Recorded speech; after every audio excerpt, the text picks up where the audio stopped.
Hello everyone and हम लोग अपने सिलेबस को ऑनलाइन ही कंप्लीट करेंगे और मैं रिग्रेट करना चाहूंगा कि मैं आप लोग के बीच में नहीं आ पाया। ठीक है, क्योंकि थोड़ा सा मेरा बिजी शेड्यूल था और थोड़ा सा टाइम का भी तो प्रॉब्लम था, तो मैंने और आपके डायरेक्टर सर ने यही चीज डिसाइड किया था, चलो भाई ऑनलाइन ही आपके कोर्स को कंप्लीट करेंगे हम लोग।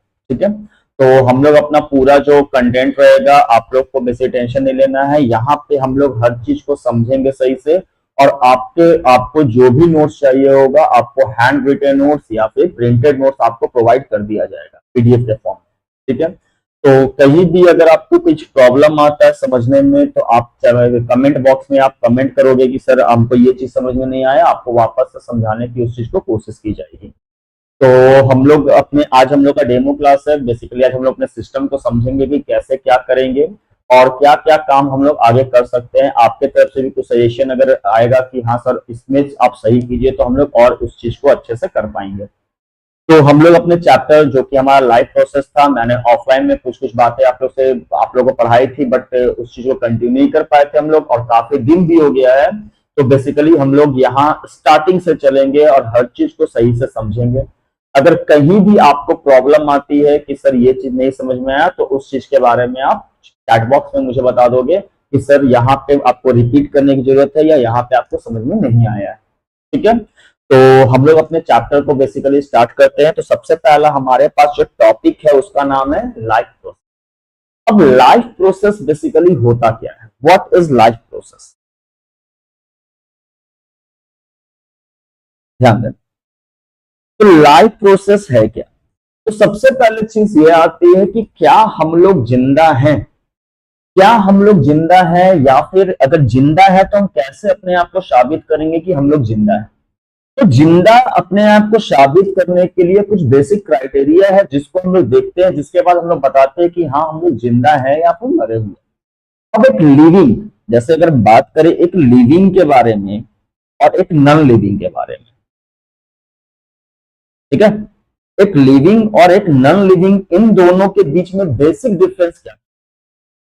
तो एक लिविंग और नॉन लिविंग के बीच में सबसे बेसिक डिफरेंस ये है कि एक लिविंग ऑर्गेनिज्म मेटाबॉलिज्म करता है।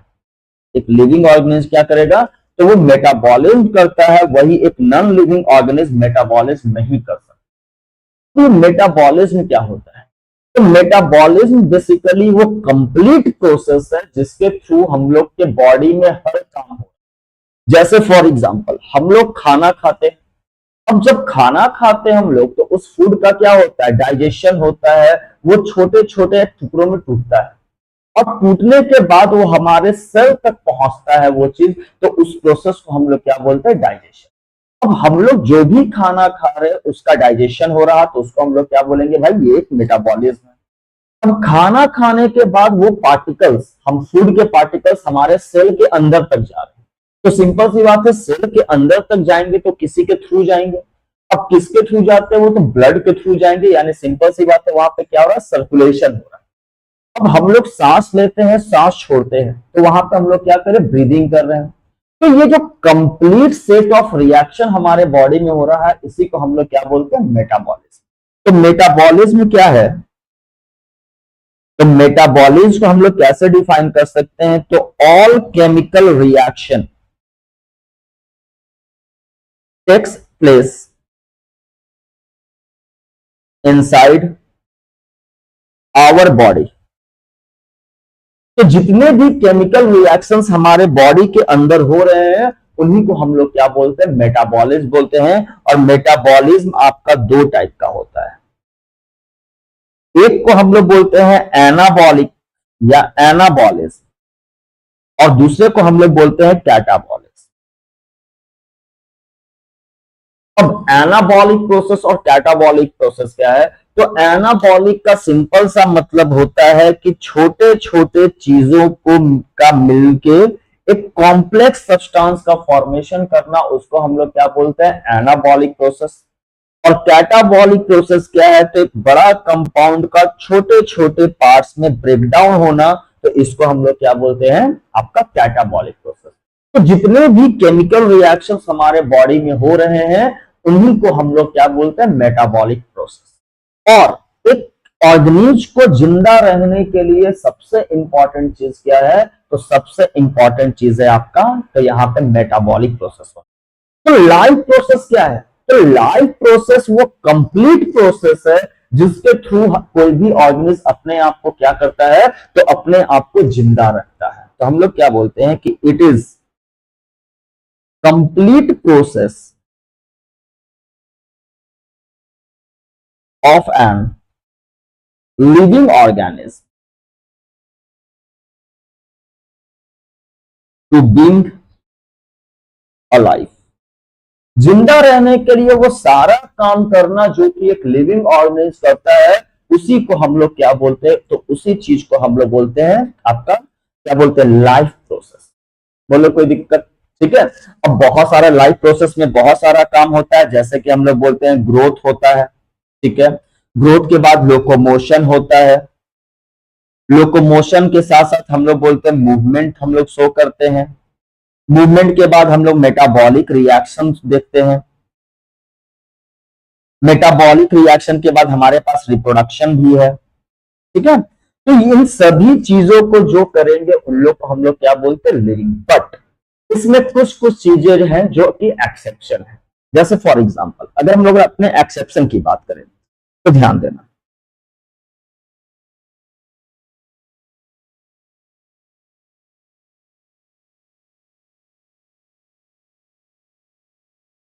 और नोट्स का टेंशन नहीं लेना आप लोग को। नोट्स आप लोग को पीडीएफ के फॉर्म में मैं ग्रुप में सेंड कर दूंगा। ठीक है। तो नोट्स आप लोग को वहां से मिल जाएगा। जो भी हैंड रिटन नोट्स आप लोग को नोट डाउन नहीं करना, बस आप लोग को यहाँ पे समझना है। अगर समझ में आती है बात तो सही है, नहीं समझ में आती है तो आप हमको आज मुझे टोकोगे कि सर यहाँ पे समझ में नहीं आया है।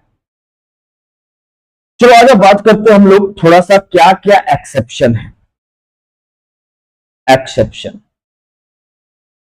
जैसे हम बात करें अगर ग्रोथ की, तो क्या ग्रोथ सिर्फ और सिर्फ लिविंग में होता है या नॉन लिविंग ऑर्गेनिज्म भी ग्रोथ शो करते हैं? तो अगर हम यहां बात करें ग्रोथ की, तो ग्रोथ चाहे वो लिविंग हो चाहे वो नॉन लिविंग हो, दोनों में ग्रोथ। जैसे फॉर एग्जांपल अगर मैं ये बोलूं कि जैसे बरसात हो रहा, बरसात जब होती है तो सिंपल सी बात है, पानी आपका जो वाटर है वो एक जगह इकट्ठा हो जाएंगे। तो जब एक जगह एक्मुलेट हो जाएंगे तो उसको भी हम लोग क्या बोलेंगे कि भाई यहाँ पे वाटर का ग्रोथ हुआ है। ठीक है। तो ग्रोथ सिंपल सी बात है, ग्रोथ दो टाइप के होते हैं। एक को हम लोग बोलते हैं इंटरनल ग्रोथ। क्या बोलेंगे? Internal growth. और दूसरे को हम लोग बोलते हैं एक्सटर्नल ग्रोथ। तो जब हम लोग लिविंग ऑर्गेनिज्म की बात करते हैं तो लिविंग ऑर्गेनिज्म का जो बेसिक क्राइटेरिया है वो होता है इंटरनल ग्रोथ। और जब नॉन लिविंग ऑर्गेनिज्म का जो बेसिक क्राइटेरिया है उसको हम लोग क्या बोलते हैं? External growth. यानी लिविंग ऑर्गेनिज्म में इंटरनल ग्रोथ होगा और नॉन लिविंग ऑर्गेनिज्म में एक्सटर्नल ग्रोथ होगा। बट अगर सिर्फ हम ग्रोथ की बात करेंगे तो सिर्फ ग्रोथ दोनों में होता है, चाहे वो लिविंग हो चाहे वो नॉन लिविंग हो। बट आपके लेवल में क्लास 10th के लेवल में ग्रोथ एक डिफाइनिंग कैरेक्टर है किसका? Living organism. लेकिन अगर इसको और ब्रॉड तरीके से हम लोग देखें तो ग्रोथ को हम लोग सिर्फ ग्रोथ को हम लोग डिफाइनिंग कैरेक्टर नहीं बोल सकते। हम लोग ग्रोथ के साथ साथ वहां पर हमको इंसर्ट करना पड़ेगा कि भाई इंटरनल ग्रोथ की मैं बात कर रहा हूं। ठीक है। तो पहला एक्सेप्शन तो हमारे पास क्या आ गया? ग्रोथ। चलो आ जाओ आगे बात करते हैं। दूसरी चीज जब मैं बात करता हूं कि भाई दूसरी चीज क्या है, तो लोकोमोशन एंड मूवमेंट। अब लोकोमोशन और मूवमेंट का मतलब क्या है? अगर मैं बात करूं लोकोमोशन की, तो लोकोमोशन का सिंपल मतलब होता है कि अपना प्लेस चेंज करना। अगर हम लोग एक जगह से दूसरे जगह अपने प्लेस को चेंज करते हैं तो उस चीज को हम लोग क्या बोलते हैं? लोकोमोशन। और मूवमेंट का सिंपल मतलब होता है कि एक ही जगह पे रह के अपने बॉडी पार्ट्स को मूव करना। जैसे मैं बात करूंगा प्लांट्स की, तो प्लांट्स के केस में आपको क्या दिखेगा? लोकोमोशन या मूवमेंट? तो प्लांट्स के केस में आपको सिर्फ और सिर्फ मूवमेंट दिखेगा। बट एनिमल के केस में आपको मूवमेंट प्लस लोकोमोशन दोनों दिखता है। ठीक है। तो अगर हमारा प्लेस एक जगह से दूसरे जगह चेंज हो रहा है तो हम लोग क्या बोलते हैं कि वो लोकोमोशन हो रहा। और अगर हमारा प्लेस चेंज नहीं हो रहा, सिर्फ हमारे बॉडी पार्ट्स मूव कर रहे, तो उसको हम लोग क्या बोलेंगे कि मूवमेंट हो रहा। तो वो ऐसा ही चीज है कि अगर लोकोमोशन और मूवमेंट की बात करें तो क्या लोकोमोशन और मूवमेंट सिर्फ और सिर्फ लिविंग ऑर्गेनिज्म में होता है या नॉन लिविंग में भी होता है? इस चीज को आप कमेंट बॉक्स में बताओ कि क्या लोकोमोशन और मूवमेंट नॉन लिविंग में होता है या लिविंग में भी होता है। आप कमेंट बॉक्स में इसका रिप्लाई कर सकते हो जल्दी से।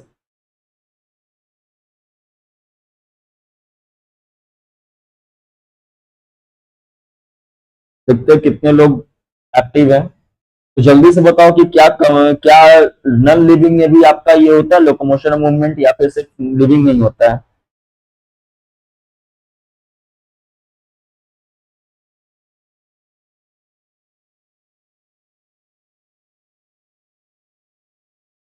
तो क्लास को अगर इंटरेक्टिव बनाना है तो आपकी तरफ से भी कुछ ना कुछ रिप्लाई आना चाहिए, तभी हम लोग को मजा आएगा इंटरेक्टिव क्लास बनाने में। ठीक है, आपको कुछ प्रॉब्लम आएगा, आप बताओगे, मैं बहुत कुछ बताऊंगा आप लोग को, तो दोनों तरफ से क्लास जब इंटरेक्टिव रहेगा तो ज्यादा मजा आएगा। ठीक है, तो आप अब आप तो बोल नहीं सकते, तो आप कमेंट बॉक्स में अपना कमेंट बता सकते हो। जो भी आपसे क्वेश्चन पूछा जाए, कि सबसे पहला क्वेश्चन मैंने यही पूछा है कि क्या लिविंग में लोकोमोशन मूवमेंट होगा या सिर्फ नॉन लिविंग में होता है।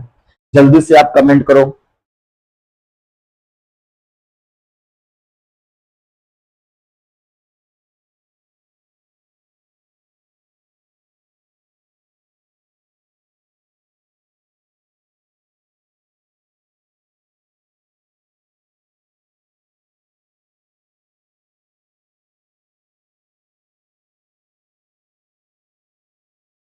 आपकी तरफ से अभी तक कोई कमेंट नहीं आया है,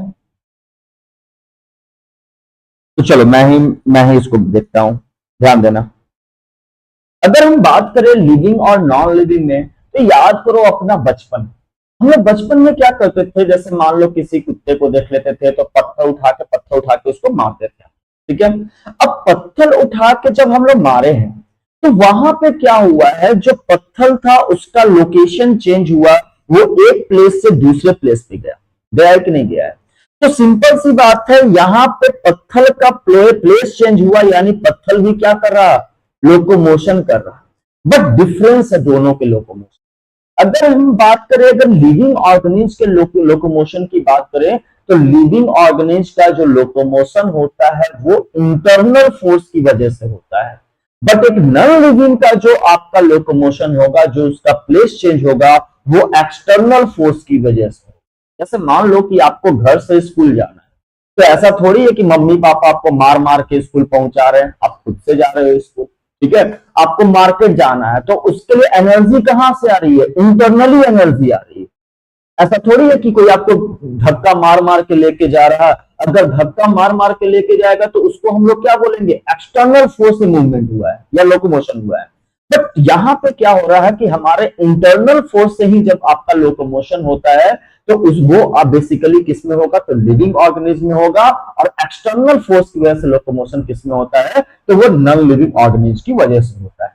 तो बेसिकली यही है कि जो जब हम लोग बात करेंगे लिविंग ऑर्गेनिज्म की, तो लिविंग ऑर्गेनिज्म में जो लोकोमोशन होगा वो कैसा होगा, वो इंटरनल होगा, यानी इंटरनल फोर्स की वजह से। और जब नॉन लिविंग की बात करेंगे तो वहां पे जो लोकोमोशन होगा वो किसकी वजह से होगा, तो वो एक्सटर्नल फोर्स की वजह से। ठीक है, इंटरनल फोर्स की वजह से लिविंग ऑर्गेनिज्म में क्या होता है, इंटरनल फोर्स की वजह से लोकोमोशन होता है। और नॉन लिविंग में क्या होता है, तो आपका एक्सटर्नल फोर्स की वजह से लोकोमोशन। बोलो कोई दिक्कत? लेकिन लोकोमोशन दोनों में होता है, बट हम लोग जानते हैं, हम लोग 10th लेवल में है, तो 10th लेवल में हम लोग क्या बोलेंगे कि अगर लोकोमोशन और मूवमेंट हो रहा है, यानी सिंपल सी बात है, वहां पे क्या हो रहा है आपका, तो वहां पे आप जो ऑर्गेनिज्म है वो क्या है, लिविंग है। और मेटाबॉलिक तो हम लोग बात कर ही लिए थे मेटाबॉलिज्म के बारे में। अब सबसे है लास्ट में रिप्रोडक्शन। अब क्या कोई ऑर्गेनिज्म अगर रिप्रोडक्शन कर रहा तो क्या वो लिविंग है, या फिर अगर वो रिप्रोडक्शन नहीं कर रहा तो क्या वो नॉन लिविंग है? अब इसके बारे में थोड़ा सा आपको डिटेल में जाना होगा, तो आज थोड़ा सा बात करते हैं, क्योंकि ये आपके सिलेबस का चीज है रिप्रोडक्शन, क्योंकि आपका एक चैप्टर भी है रिप्रोडक्शन। तो थोड़ा सा यहाँ पे हम लोग इसको डिटेल में बात करें। ध्यान दें, अगर मैं बात करूं रिप्रोडक्शन की, तो रिप्रोडक्शन का मतलब क्या होता है? तो रिप्रोडक्शन का मतलब होता है to give birth to young ones. ठीक है, रिप्रोडक्शन का सिंपल मतलब क्या होता है कि भाई यंग वंस को बर्थ करना यानी जन्म देना। ठीक है, तो उसी को हम लोग क्या बोलते हैं, रिप्रोडक्शन। अब एक बात बताओ, क्या नॉन लिविंग आपके जो है वो रिप्रोड्यूस कर सकते हैं? क्या नॉन लिविंग आपके रिप्रोड्यूस कर सकते हैं? तो आपके तरफ से भी आंसर आएगा नहीं सर, नॉन लिविंग रिप्रोड्यूस नहीं करते। सिर्फ और सिर्फ रिप्रोडक्शन कौन करता है? लिविंग ऑर्गेनिज्म जो है, जो कि रिप्रोडक्शन करता है। बट अब मेरा एक क्वेश्चन है कि क्या सभी लिविंग ऑर्गेनिज्म रिप्रोडक्शन करते हैं, या हर लिविंग ऑर्गेनिज्म के पास रिप्रोडक्शन करने की पावर है? तो नहीं, हर लिविंग ऑर्गेनिज्म रिप्रोड्यूस नहीं कर सकते, हर लिविंग ऑर्गेनिज्म के पास रिप्रोडक्शन करने का पावर प्रेजेंट नहीं होता है। और इसका सबसे बेस्ट एग्जांपल है आपका हनी बी। आपको पता होगा कि हनी बी में 3 वैरायटीज पाए जाते हैं। एक को हम लोग बोलते हैं ड्रोन, एक को बोलते हैं क्वीन, और एक को हम लोग बोलते हैं, क्या बोलते हैं उसको, वर्कर। ठीक है, ड्रोन जो होते हैं ये होते हैं मेल, क्वीन जो होती है वो होती है फीमेल, और वर्कर जो होती है वो भी फीमेल होती है। अब बीज में क्या होता है कि आपके ड्रोन और क्वीन ये दोनों रिप्रोडक्शन कर सकते हैं, बट वर्कर हनी बी आपका रिप्रोडक्शन नहीं करती। उसी तरीके से अगर मैं बात करूं तो ह्यूमन बींग्स, तो ह्यूमन बींग्स में आपने भी बहुत सारा नाम सुना होगा। स्टेराइल का, स्टेराइल का मतलब क्या होता है? स्टेराइल उन्हें बोलते हैं जो कि रिप्रोड्यूस नहीं करते। ठीक है, स्टेराइल हम लोग उनको बोलते हैं जो कि रिप्रोडक्शन नहीं कर सकते। तो सिंपल सी बात है, स्टेराइल कपल भी रिप्रोड्यूस नहीं कर पाएंगे। तो क्या स्टेराइल कपल आपके मरे हुए हैं? नहीं, वो भी जिंदा है, क्योंकि चाहे कुछ भी करे या ना करे, बस एक चीज उनमें होना चाहिए, और वो है मेटाबॉलिक। ठीक है, तो बेसिकली ये हमारा थोड़ा सा इंट्रोडक्शन था इस चैप्टर को लेके, कि इस चैप्टर में हम लोग बात क्या क्या करने वाले हैं। तो इस चैप्टर में हम लोग और क्या क्या बात करेंगे, थोड़ा उसको मैं बता दूं। तो सबसे पहले हम लोग यहाँ पे बात करेंगे न्यूट्रिशन के बारे में। न्यूट्रिशन के बाद हम लोग बात करेंगे यहाँ पे आपके डाइजेस्टिव फोटोसिंथेसिस के बारे में। ठीक है, फोटोसिंथेसिस के बाद हम लोग बात करेंगे अपने डाइजेस्टिव सिस्टम को लेके। डाइजेस्टिव सिस्टम के बाद सर्कुलेटरी सिस्टम, सर्कुलेटरी सिस्टम के बाद हम लोग यहाँ पे बात करेंगे और भी चीजें जैसे कि एक्सक्रीटरी सिस्टम। तो ये चैप्टर बेसिकली आपका सिर्फ एक चैप्टर नहीं, ये चैप्टर आपका ग्रुप ऑफ चैप्टर। ठीक है, तो ये काफी लंबा चलने वाला है, और पढ़ने में होपफुली हम लोगों को काफी मजा भी आएगा। आप भी थोड़ा सा इंटरेस्ट दिखाओगे, क्योंकि हम लोग भी थोड़ा सा रेस्ट्रिक्टेड है ऑनलाइन में। ठीक है, तो कमेंट बॉक्स में आपके तरफ से भी कमेंट आने चाहिए। तो आज हम लोग का ये बस डेमो क्लास था। आपका पर डे MWF आपका जो अल्टरनेट डे है, उसमें आपका 2 से 3 बायोलॉजी रहेगा, और 10th का, ठीक है, TTS में 9th का बायोलॉजी रहेगा। तो हम लोग अब परसों मिलेंगे। ठीक है, तो आज की सभा हम लोग समाप्त।